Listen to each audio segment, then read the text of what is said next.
Dia yang mendirikan Astra. Dia senantiasa menyempatkan untuk mampir ke rumah karyawannya yang disamperin, remah-remah momogi, kasir, montir. Dia bilang ini, ibu, saya William, saya pendiri Astra. Saya ingin mengucapkan terima kasih karena ibu mendukung suami ibu bekerja di Astra. Wah. Coach kasih solusi.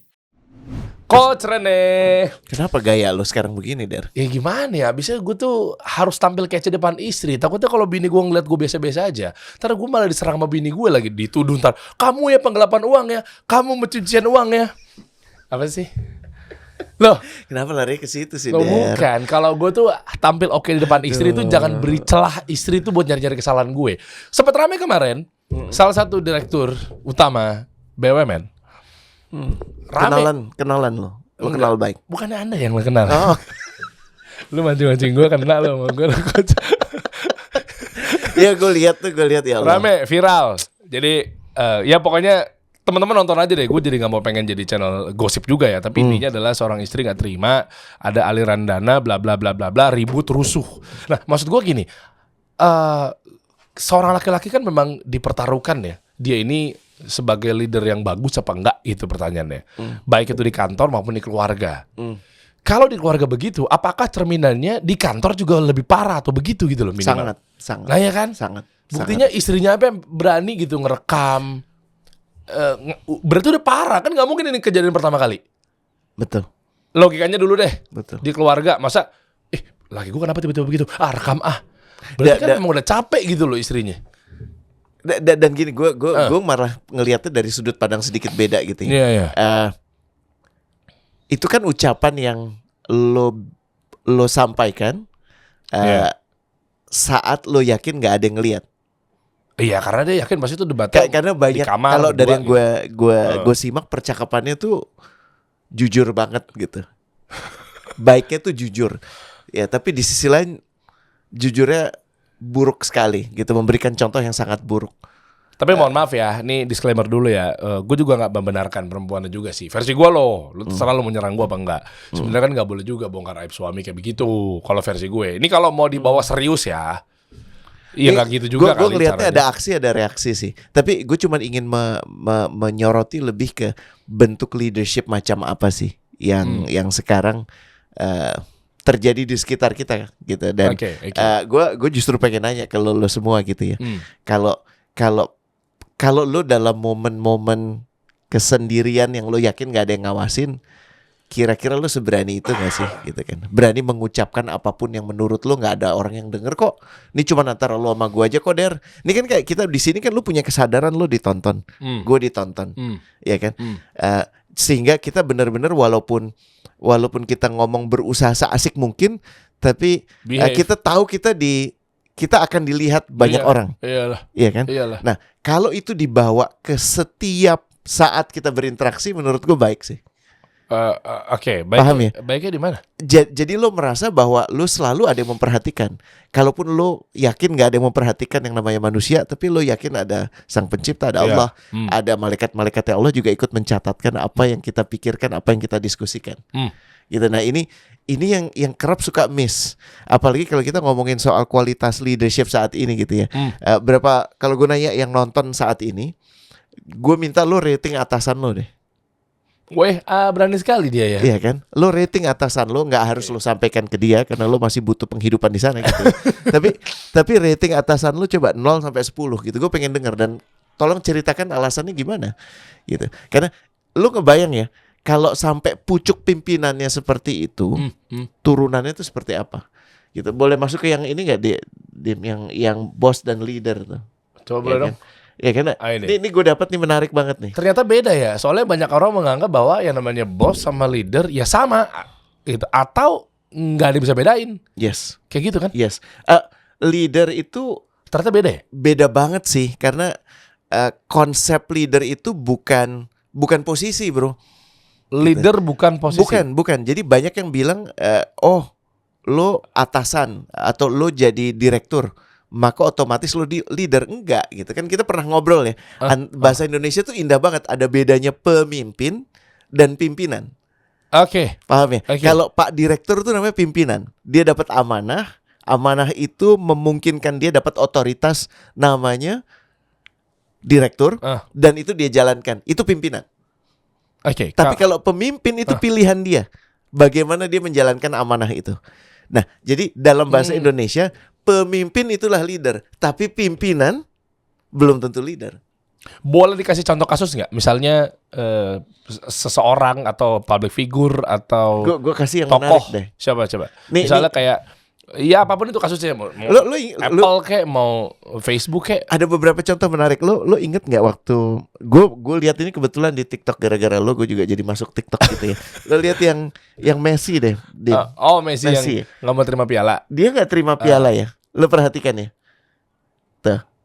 Padahal dia kapten. Dia ngomong apa sih? Jangan gue, lu aja gitu ya. Dia tuh kapten loh. Iya. Tapi dia menggantikan orang yang sudah lama jadi kapten. Orang yang lebih lama jadi kapten. Sehingga dia merasa, kalau gue yang pegang ini, gue mengklaim semua yang sudah diperjuangkan sebelum gue sebagai capaian gue. Dan orang boleh lihat humility, tapi menurut gue ini juga salah satu bentuk evidence bahwa dia memerankan leadership yang baik. Dan itu leader ya berarti ya. Leader.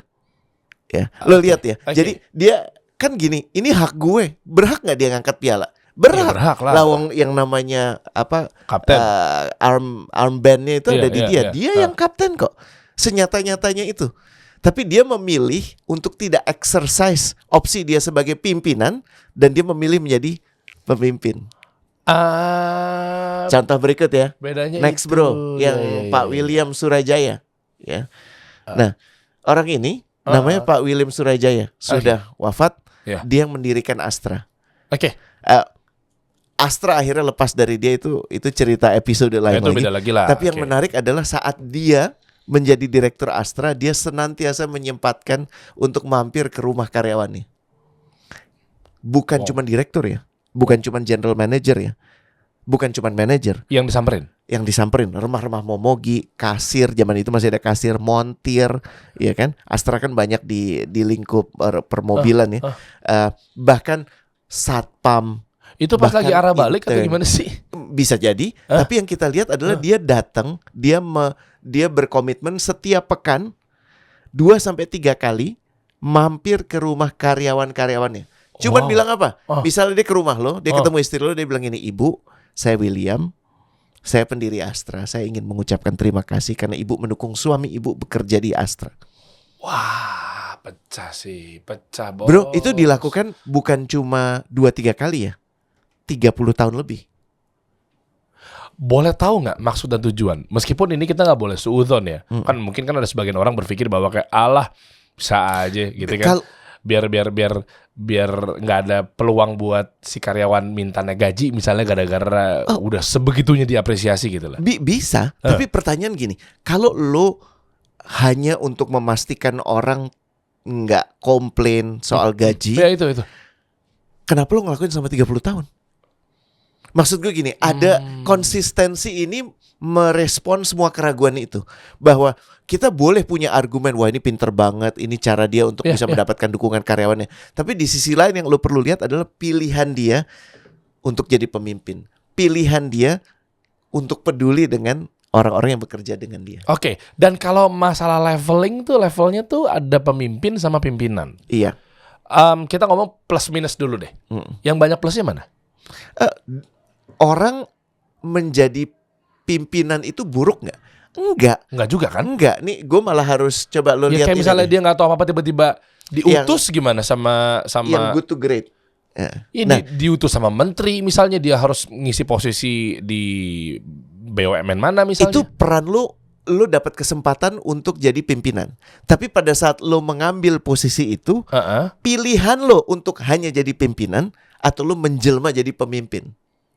Oh, di situ poinnya. Jadi meskipun diutus pun lu jadi pimpinan sebuah direktur utama BUMN A misalnya, nggak salah juga dong. Nggak salah. Tapi yang salah adalah lo merasa bahwa yang namanya amanah ini boleh lo jalankan sesuka lo. Oke, kalau mentoknya misalkan dia pilih jalurnya pimpinan aja, dia nggak mau jadi pemimpin. Misal, gue ditunjuk, gue nggak tahu, ya udah, gue jalanin deh BUMN ini misalnya. Misalnya sekarang gue lagi favorit sama BUMN Taspen misalnya. Lu seneng banget ya karena terbantu banget. Iya kan, ya pilihan kan, gitu kan. Kalau lu kan PLN banget. Iya bener kan? Nah, abis itu ya udah deh gitu. Mau nggak mau deh gue jalanin gitu. Misalnya gantiin di root sebelumnya misalnya. Ya, misalnya gue nggak tahu Lu mau umur nggak ada- gantiin Steve Kosasi. Loh, gue pemimpinnya dia. Namanya Steve Kosasi. Iya nggak tahu soalnya. Ya, oke. Gila tajam banget. Ya makanya begitu. Lah kan nggak tahu. Iya. Umur nggak ada yang tahu. Takdir nggak ada yang tahu, gitu kan? Allah tetapkan, ya udah. oke. Pertanyaan Nah, lo apa? pertanyaan gue, misalnya ya udah gue pilih jadi pimpinan aja deh, seumur hidup. Boleh. Tapi caranya, how to-nya itu akan bisa menjalankan perusahaan ini jadi lebih mantap apa enggak? Makanya gue jawab lo nggak Ya. bisa kata gue ya. Oke, Karena kalau kata gue tuh nanti orang punya kata orang lain dan orang banyak akhirnya berbantah-bantahan. Gue ngomong sama orang yang meneliti ini. Penelitian ini udah 42 tahun dan masih berlanjut sampai sekarang. Waduh. Ini namanya Ngeri sebutannya penelitian komprehensif longitudinal. Karena meliputi jangka waktu yang panjang banget. 40 tahun buat bisnis itu panjang. Oh loh. iyalah. Banyakan bisnis nggak survive tahun pertama. Mayoritas bisnis gone setelah 5 tahun. Ya, dia bikin buku yang sudah diterbitkan tahun 80-an akhir 90-an awal namanya Good to Great dan sekarang sudah disempurnakan dengan namanya Build to Last. Ya. Tapi dia masih menggunakan data set yang sama karena penelitiannya masih berlanjut. Yang dia teliti itu udah lebih dari 1.400 perusahaan dari 1.400 berapa Der? 1.400. 1.400 perusahaan. Kenapa 1.400? Perusahaan yang pernah, masih dan terus ada di Fortune 500 companies. Gampangnya gitu supaya nggak terlalu luas. Fortune 500 companies itu 500 perusahaan paling top yang masuk ke bursa di Amerika Serikat. Ngambil sampelnya nggak tanggung-tanggung, bos. Dan nggak cuma setahun 2 tahun. Berapa tadi gue lupa. 1.400. Dan berapa tahun? 1.400 perusahaan dan 40 tahun lebih dan masih berlangsung sampai sekarang. Nah ini yang menarik. Perusahaan-perusahaan itu Der, ada yang bidangnya pharmaceutical, ada yang bidangnya media, ada yang bidangnya macam-macam. Oh, bukan satu kategori. Bukan ya? satu kategori, macam-macam. Semuanya dia teliti karena Fortune 500 companies kan industrinya macam-macam. Industri macam-macam berarti tantangannya sama apa beda? Beda. Beda. Tantangan ekonomi secara umum sama, tapi tantangan spesifik industri beda. Tantangan masing-masing perusahaan beda. Dan ini yang lebih gokil. Dia cuma mendapati dalam kurun waktu 40 tahun pertama penelitian ini hanya 11 perusahaan yang masuk kategori great. Dari berapa Der? Dari 1.400 hanya lebih 11. perusahaan hanya 11. Kenapa? Karena senantiasa konsisten ya, grafiknya tuh begini. Bukan yang begini, ngok, bukan gitu, tapi gini. Terus. Dan apa yang sudah mereka lakukan senantiasa memberikan tumpuan untuk perkembangan berikutnya. Karena kalau enggak kan lu cuma misalnya mau bikin giant leap, kebanyakan orang kan senengnya bikinnya pengen lompatan. Habis lompat lo apa? Ya udah terjun Jatuh kan? payung, terjun payung. Makanya gue bilang jangan terlalu seneng lompat karena kalau lo lompat habis itu lo jatuh. Iya nggak mungkin stay di atas. Iya kan? Iya. Nama juga gravitasi yang dilakukan oleh 11 perusahaan itu. Mungkin nanti kalau ini menarik kita bisa bahas episode berikut ya. Kalau lo pengen tahu kita bedah siapa sih 11 perusahaan itu. Iya. Itu menarik banget. Dan industrinya beragam. Tapi satu yang sama. Cuman satu yang sama. Apa? Cuma satu yang sama. Masalah Satu. leader tadi sama Yes. Oh, berarti ngerti gue. Jadi Top leadernya Iya. itu mengindikasikan sesuatu yang disebut sama Pak Jim itu sebagai level 5 leaders. Jadi dia punya 5 tingkatan leadership. Gue gak akan bahas di situ karena akan membosankan lo semua.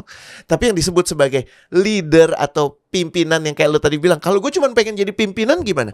Ya boleh. Tapi kalau bahasa Pak Jim, lo cuma ada di level 4. Istilahnya effective leader. Kenapa? Lo suruh gue apa deh? Lo pengen gue mendatangkan profit. Bisa. Tapi habis profit hancur-hancuran lagi. Itu bukan problem gue kan. Selama gue yang pegang profit. ya kan KPI target tembus nih. Tembus. Yang penting apa deh bos yang lo mau dari gue? Lo pengen nilai perusahaan ini nambah. Bisa. Tapi apakah perusahaan ini kemudian long lasting? Bisa selama 40 tahun bukan cuma ada dan tiada, tapi terus bertumbuh. Nah ini kuncinya. Jadi kita tuh sering lupa bahwa konsep leadership itu mutlak di dalam organisasi manapun. Karena khawatirnya jangan-jangan yang mengambil pilihan untuk menjalankan amanah itu cuma karena untuk diri dia. Nah ini menarik nih ilustrasinya. Pak Jim nih bilangnya begini. di level 4 leaders atau pimpinan kalau bahasa kita, dia senengnya ngelihatnya ke kaca, Contohnya. cermin. Jadi kalau dia ngeliat ke cermin tuh kan yang dia lihat siapa? Kalau lo ngeliat ke cermin yang lo lihat siapa? Iya, Lo. yang Terus lo ngaca. akan ngomong gini. Heeh. Nggak diucapin sih. Heeh. Lo akan ngomong gini. Aduh itu. Keren ya. Beruntung banget perusahaan ini ada gue. Gue emang yang bisa memastikan ini semua bisa terjadi. Jijik banget gue denger. Gue rasa kalau nggak ada gue hancur nih semua. Lo mesti coba ya. Nanti lo tolong dicari ya Dim. Namanya Carlos Ghosn. Carlos Ghosn. Gue lagi nonton dokumenterinya. Dia itu dulunya kerja sebagai manajer, membina karirnya itu di Michelin. Terus dia dibawa ke Renault. Renault tuh mobil Perancis, ya kan? Oh ini ya. Ya, dan kemudian dari situ dia menjadi ahli turnaround. Dalam hitungan beberapa tahun Renault dari yang tadinya mau bangkrut jadi untung. Semenjak dia Kenapa? gabung. Semenjak dia gabung. Oke. Tapi caranya adalah dia babatin pekerjaan, tutup pabrik, bener fokus. Itunya sih bagus. Kemudian dia dipercaya ya oleh Renault untuk megang Nissan. Karena waktu itu ada aliansi antara Renault dan Nissan. Iya betul. Dia berhasil melakukan perubahan-perubahan juga di sana yang sangat tidak Jepang, yang pokoknya orientasinya cuman KPI yang dibebankan ke dia dipenuhi. Akhirnya di satu waktu pas dia lagi balik sebagai CEO ke Jepang, dia ditangkap. Karena? Ditangkap tuh maksudnya lu kan CEO ya. Terus lu langsung dibawa ke penjara, bro. Iya maksudnya apa? Kasus apa? Macam-macam, malpractice, tuduhan bahwa lo embezzle money dan segala macam. Tapi yang lebih menarik adalah dia kabur. Terus? Dia kabur. Sekarang dia dalam pelarian. Sekarang. Nah, lo makanya mesti lihat Apple TV-nya. Ini case-nya menarik, gila menarik banget. Ini contoh klasik bahwa Carlos Ghosn ini adalah pimpinan. Dia efektif, tapi dalam prosesnya dia memunculkan begitu banyak musuh, begitu banyak kebencian, begitu banyak ketidaksukaan, sehingga akhirnya pilihannya binary banget. Gue nggak suka sama lo, atau gue cinta banget sama lo. Yang cinta banget sama lo karena dapat makannya tuh dari tangannya Carlos Ghosn. Oke. Yang nggak suka adalah karena keputusan-keputusan yang dia buat. Nah, ini case-nya ini menarik sekali dan sayangnya gini ya, gue begitu banyak hal yang gue nggak bisa ceritain ya terkait kualitas leadership kita. Tapi menurut gue darurat sih. Dan ini Darurat. berlaku ke perusahaan atau nanti urusannya juga ke sebuah organisasi yang lebih besar daripada perusahaan. Semua. Negara misalnya. Loh, negara itu mendapatkan benih-benih kepemimpinan dari mana sih? Dari mana? Kalau bukan dari orang-orang yang pernah bergiat di bidang lain. Makanya kalau dalam dunia Pak Sudirman Said tuh, dia kan mau jadi dokter nih. Ya, bentar lagi. Tesisnya dia itu ada namanya 3 sektor. 3 sektor yang menumpu kepemimpinan nasional. Yang pertama itu industri, perekonomian, ya. Yang kedua itu namanya Yang kedua itu namanya social, ya. Orang yang ada di NGO dan segala macam. Ya kan? Dan yang ketiga itu yang ada di pemerintahan. Amtenar. Gitu ya. Publik gitu. Lo paham ya? Dan pasti banyak juga memang karena memang dia dapat amanah selama 5 tahun misalkan untuk jalanin sesuatu gitu ya, atau mungkin negara, kota, kabupaten dan seterusnya. Ya pasti ada aja yang tipenya yang karena ingin menyelesaikan KPI. Semenjak gue pimpin bagus kan? Rata-rata yang dipimpin oleh yang dipilih oleh demokrasi, tentunya orang itu ingin punya kesempatan lagi untuk memimpin lebih. Kayak gue kemarin baru ke satu daerah, gak usah diomongin ya. Jadi wali kotanya itu adalah istrinya wali kota sebelumnya yang udah 2 kali menjabat. Oke. Maksud gue gini, apakah memang sedemikian sedikit ya yang namanya kepemimpinan itu sehingga hanya bisa di keluarga yang itu lagi? Mungkin karena berani kali, kan berat tanggungannya, amanahnya. Mungkin, tapi bisa jadi karena kita nggak punya sistem grooming, sistem yang mengembangkan kepemimpinan secara efektif. Bisa jadi itu. Jadi ini pelik sih bro, pelik banget. Gitu. Iya. Contoh-contoh baik dan buruk ini menurut gue mengindikasikan banyak hal. Kalau yang level 4 leaders itu tadi ngeliatnya ke kaca, dia kagum dengan diri dia, dia merasa dialah yang diutus oleh sang pencipta untuk menuntaskan semua problem manusia. Asik. Ya. Kalau yang level 5 leaders itu menarik.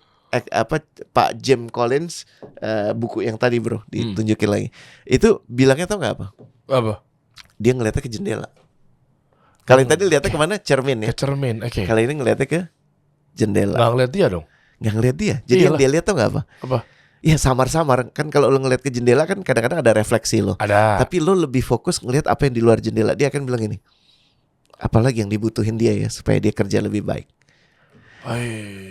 Cuma kalau nggak dapat apresiasinya kan ada juga yang nggak terima tuh.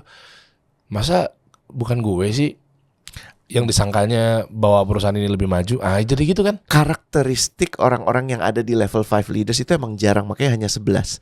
Mereka udah nggak butuh itu.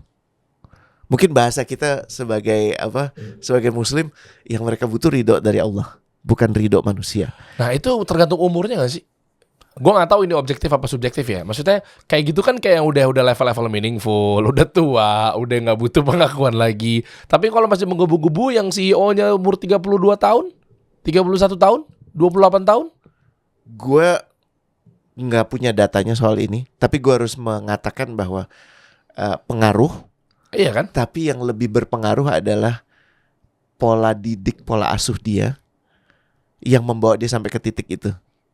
Paham ya? Karena gue pernah kok ngelihat anak umur 20-an yang luar biasa bijak, luar biasa sabar, ya. Tapi gue juga pernah ketemu orang 60 tahun yang beringas. Ada juga sih. Ada. Iya memang nggak jadi tolak ukur ya. Ada. Tapi nyatanya yang di circle gue ya, ini nggak bilang objektif ya. Ada perusahaan startup dipimpin sama 3 anak muda gitu kan. Wow, umurnya muda-muda banget. Sebelumnya konten kreator sih. Terus tiba-tiba ngomongin uang misalnya, ngomongin ekonomi misalnya, ngomongin saham misalnya. Pecah-pecah juga karena egonya kenceng-kenceng banget. Itu kata kuncinya, ego. Iya. Mau ngomongin itu berikutnya, itu menarik banget.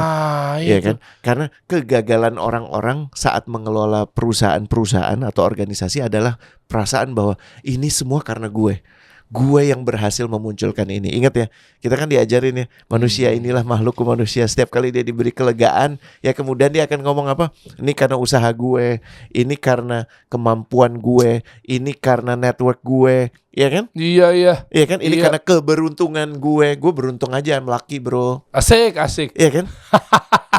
Dan saat diberi kesusahan dia akan ngomong apa? Apa? Ya Allah, kenapa kau beri aku cobaan ini? Kenapa kok susah banget sih yang dikasih ke gue? Jadi gini, kita tuh sok tahu antara yang baik dengan yang buruk. Makanya gue bilang, keadaan kasih solusi misalnya alhamdulillah baik, ingatlah saat buruk. Ya enggak? Ingat bahwa lo pernah belum di sini. Nah, orang-orang yang ada di level 5 leaders itu tidak pernah gini, dia menggunakan KPI OKR itu sebagai panduan. Tapi dia mempunyai panduan yang lebih hakiki. Itu tetap dong. Purpose. Target KPI tetap dong. Tetap. Dan perusahaan-perusahaan ini perform. Bahkan kalau dihitung selama 40 tahun, kinerjanya 9 kali lipat. Minimal, Der. 9 kali lipat dibandingkan perusahaan-perusahaan yang ada di industri sama. Jadi perusahaan yang dipimpin oleh level 5 leaders itu 9 kali lipat bertumbuhnya, 9 kali lipat profitnya, 9 kali lipat lebih resiliennya dibandingkan perusahaan yang dipimpin oleh level 4 leaders. Tapi memang kalau yang level 4 leaders kan gini, grafiknya nggak ada kertas ya. Jadi yang gitu kan, gitu, terus turun lagi. Ya karena dia punya tanggung jawab, KPI, target. Yang penting, oke sekarang Q berapa nih? Q2, oke Q2, das naik. Gue ada kertas Yaudah, ya bro, nah gue itu. coba nih. Nih gue kasih 2 grafik ke lo ya. Coba. Yang grafik pertama, ya, itu kurang lebih begini. Ya, ini target nih di sini nih. Ya. Oke. Ya kan. Terus yang orang manajer yang satu, ya, dia tuh gini. Agak ngeri juga ya, deg-degan Lihat ya. juga pas lagi. Lihat kan? Iya. Dia naik turun, akhirnya tercapai. Ya, ini A. Sementara yang manajer yang satu lagi, dia gini. Ya kan? Nggak nyampe nggak? Targetnya di sini, dia di sini. Gue nanya sama lo pilih yang mana? Iya, kalau ngomongin awam sih pasti kelihatannya yang ini seksi karena targetnya nyampe. Tapi yang bahaya adalah ini tidak punya fundamental. Abis ini orang itu akan begini. Bisa ketemu sama grafik yang sebelumnya mirip-mirip. Betul.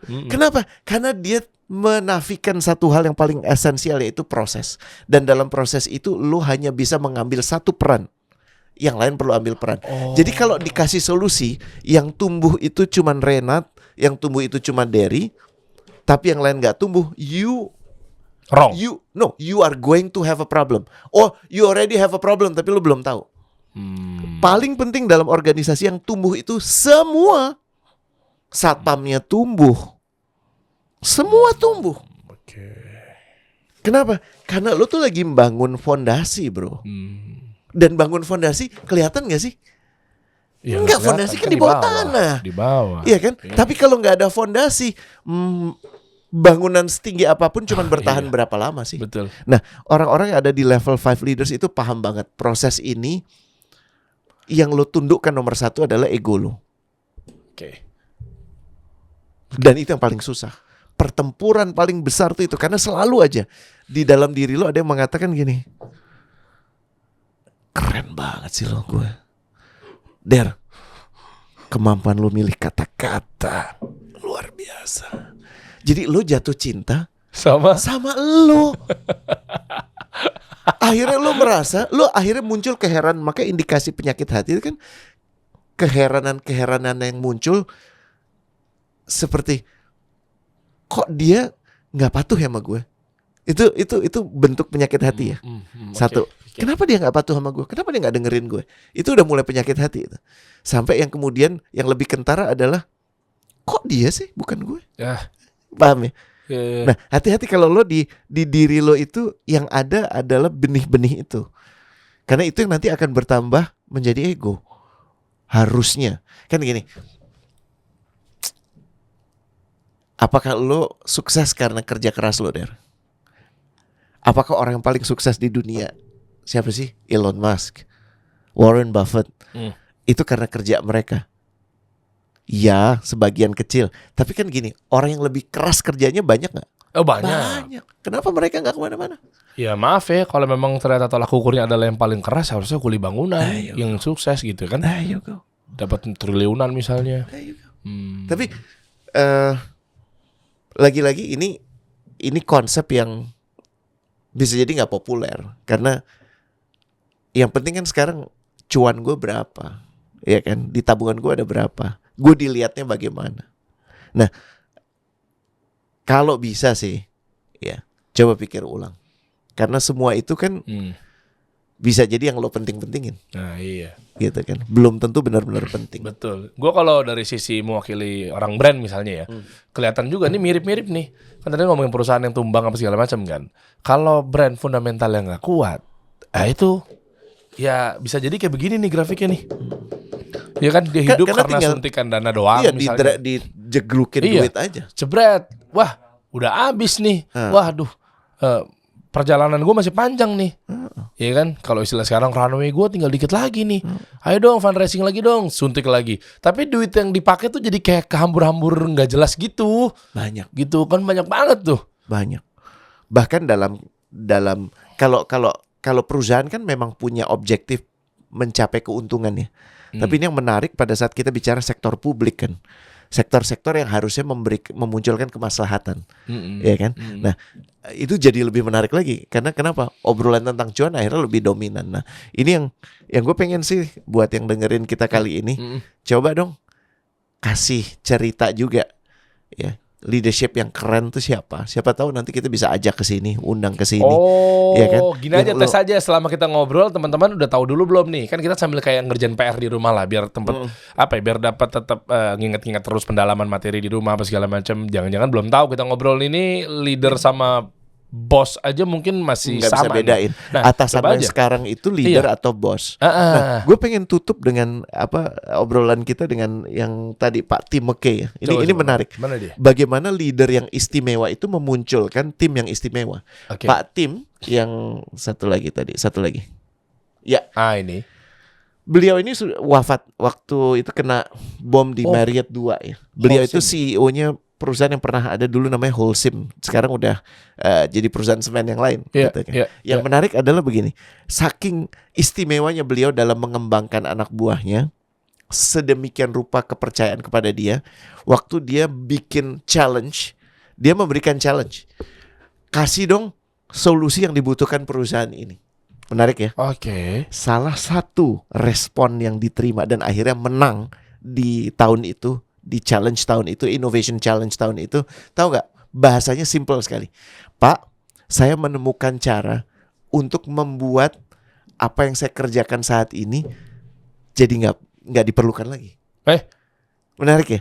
Jadi orang itu, ini gue cuman pengen bilang, kayak misalnya lo punya tim dikasih solusi, lo bikin challenge gitu, an innovation challenge. Pasti kan idenya macam-macam. Tapi bayangkan ada salah satu, katakanlah Dimas gitu ya. Dia bilang, "Pak, saya punya pemikiran yang membuat pekerjaan saya tidak dibutuhkan lagi."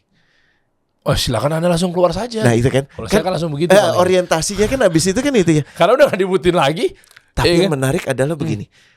Lo bisa ngebayang gak suasana batin orang itu sedemikian yakin kepada leadershipnya bahwa kalau gue mengusulkan ini, gue tahu sih kerjaan gue jadi gak dibutuhkan lagi.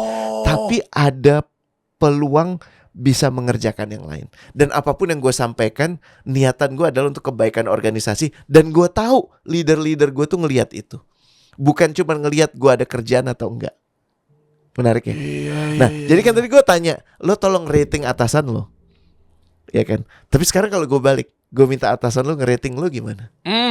Ya. Yang menarik adalah kalau nilainya sama-sama jelek. Kalau nilai yang sama-sama jelek itu artinya apa?